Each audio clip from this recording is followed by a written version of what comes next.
Якби я мала крила орлині, якби я вміла літати,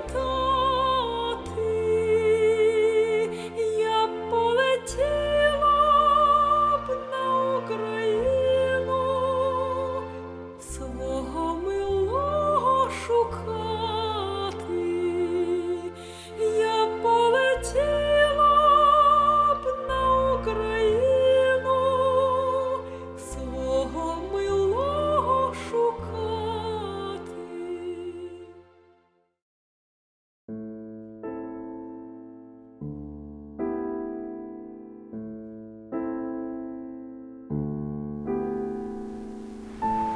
This is the house where my mother grew up, 93 Gruszewskogo Street. It's one of the nicest buildings in Kalusz.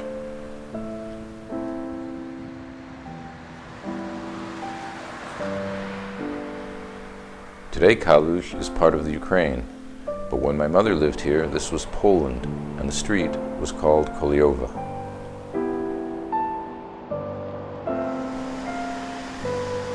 This is the balcony to my mother's bedroom. She hasn't stood on that balcony in 70 years. My mother left after the Second World War, and she never returned.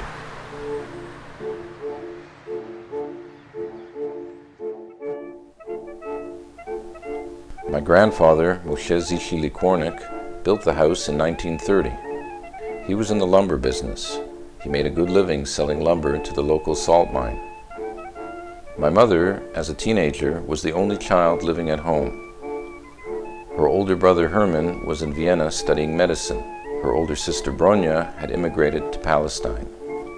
My mother was in the Hashomer HaTzair Zionist youth movement, and she also wanted to go to Palestine.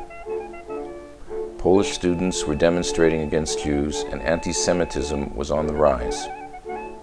Kochana Broniu. Dear Bronya, she wrote in 1936, things are getting dangerous and I want to join you. Jak najszybciej. Całuję, Ginka. The situation got worse. The owners of the salt mine stopped buying lumber from my grandfather. Vandals burned down his lumberyard. Then the war broke out and it was impossible for Jews to leave.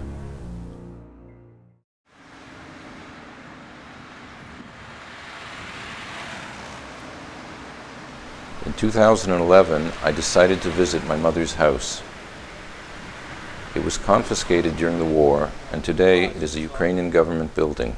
The Kalusz prosecuting attorney has his office here. The main door was open. I entered the building and went up the stairs. I ran into people that worked there and asked if I could film from the balcony. And my family comes from this town. This is cabinet, a very important man. They looked at me like I was crazy. Don't you know whose office this is, they said.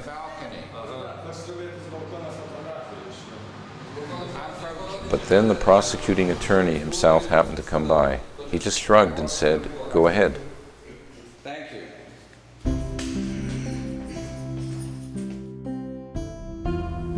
I went into his office. I was now walking through my mother's bedroom.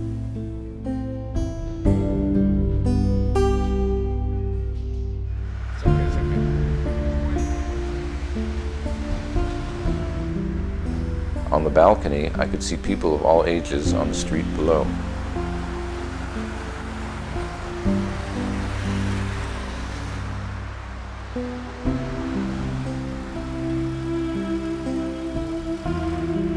Some teenage girls passed by.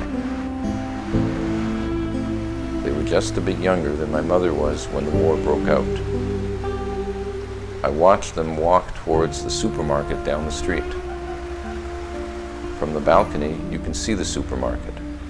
It stands on the spot where the Kripos had their headquarters. The Kripos were the Nazi police in charge of rounding up the Jews. They shot and killed many of the Jews of Kalusz here, and from the train station next door, they sent the rest to the Belzec concentration camp.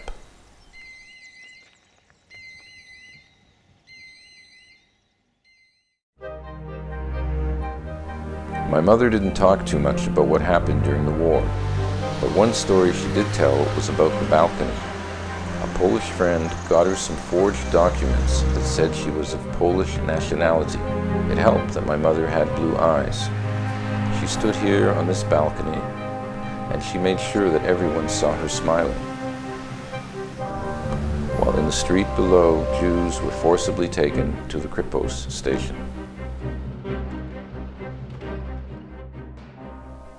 Before the war, there were 5,000 Jews in Kalusz, about 1/3 of the population.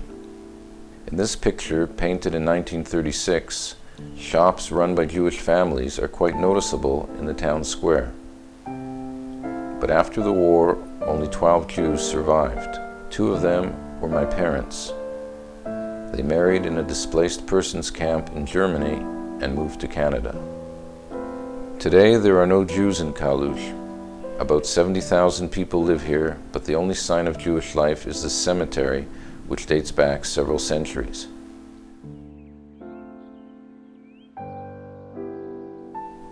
The town is still a lumber center, but the lumber mills are now run by a large international company that is heavily guarded. On Gruszewskogo Street, the supermarket is open for business, and my mother's house is still there. But no one stands anymore on the balcony.